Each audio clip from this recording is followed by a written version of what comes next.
Hi, I'm Sir Classy and you're welcome to another tutorial. And in this tutorial, I'll be showing you how to use loops in FL Studio. Now, using loops can be of help. It can help you get an interesting layer on your drums or on your melodies. It can inspire a new set of ideas. So using loops always helps, especially if you know how to use it right or not use it the right way. One of the common problems with loops is that they're hardly ever in the same tempo that you may be working on. Maybe you started a project initially and you're trying to fit in a loop and you find it hard. Maybe you have your drums and trying to play a shaker or a hi-hat loop and it may not fit in. So I want to show you how to get that, how to fix that in using FL Studio. It's really easy to use loops in FL Studio. So we just go to pack. Let me get one of my loops. I'm going to be using loops from Hit Sound Producer.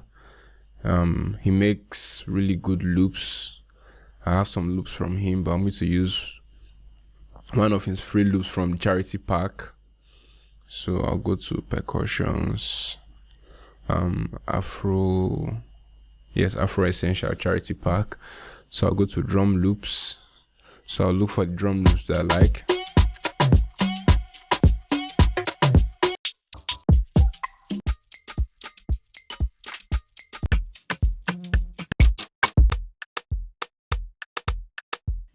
Okay, I like these drums. Now if I play it, you see it's not even in time. So let me put on the metronome so you see it's out of time.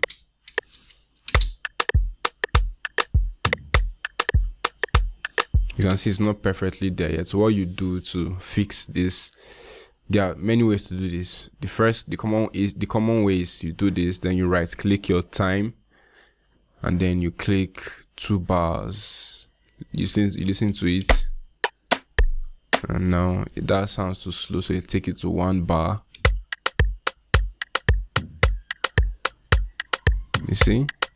That's lit. And then also make sure your resample is on auto so as to preserve the natural sound of the loop. Now, in case if another easy way to do it is, let's assume it's like this. You can just click on maybe none, then you click, make sure stretch is clicked. You zoom in. That's when you click the audio clips. You click stretch, and then you stretch it into. Either if it's up to 4 bars, if it's up to 2 bars, stretch into 2 bars or 8 bars. Well, for this one, we'll pick 4 bars because 1, 2, 3, 4. It's because it's 4 steps because it's it is the closest. If it was, let's say, somewhere around here, would have done 2. Like if it was originally somewhere around here, would have done maybe 2 and see how it sounded like. But 4 steps is the most ideal situation here. So let's take it in and see. So you see it's still working fine. So another thing, also now we have the drums. So we can add a shaker. Let's add a shaker. Let's say this shaker. We can do the same thing. Oh, this shaker coincidentally happened to be in the same time with this. So we just pick, let's look for another shaker that is different time.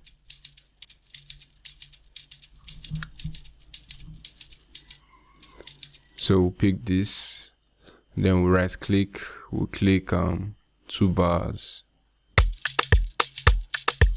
Yeah, you see that?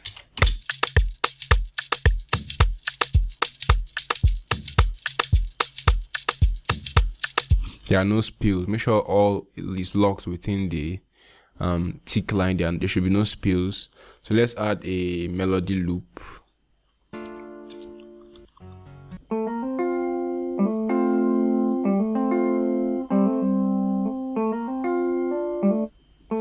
So let's add this, you see. So this will take it to let's stretch it. Let's use the stretch method and see. Just stretch it. Then you zoom in, make sure it matches here. You zoom in, make sure it doesn't spill out so it doesn't fall short.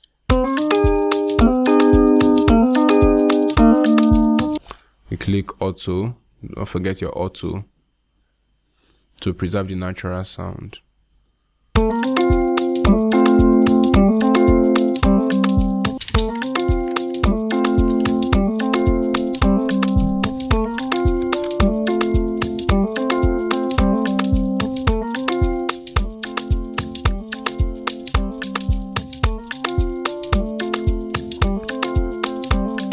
So yeah, so that's pretty much how to use loops. So I'm going to put this in the description, how to use this loop kit from Hit Sound Producer. You can also check out in store, www.hitsonlystore.com, and you can get really amazing Afrobeat loops and construction kits at his website. So yeah, so that's it for this episode. Hit the subscribe button if this was of help, and if you feel there's something else you would like me to talk about or talk more on, you can let me know in the comment section. I'm always reading the comments.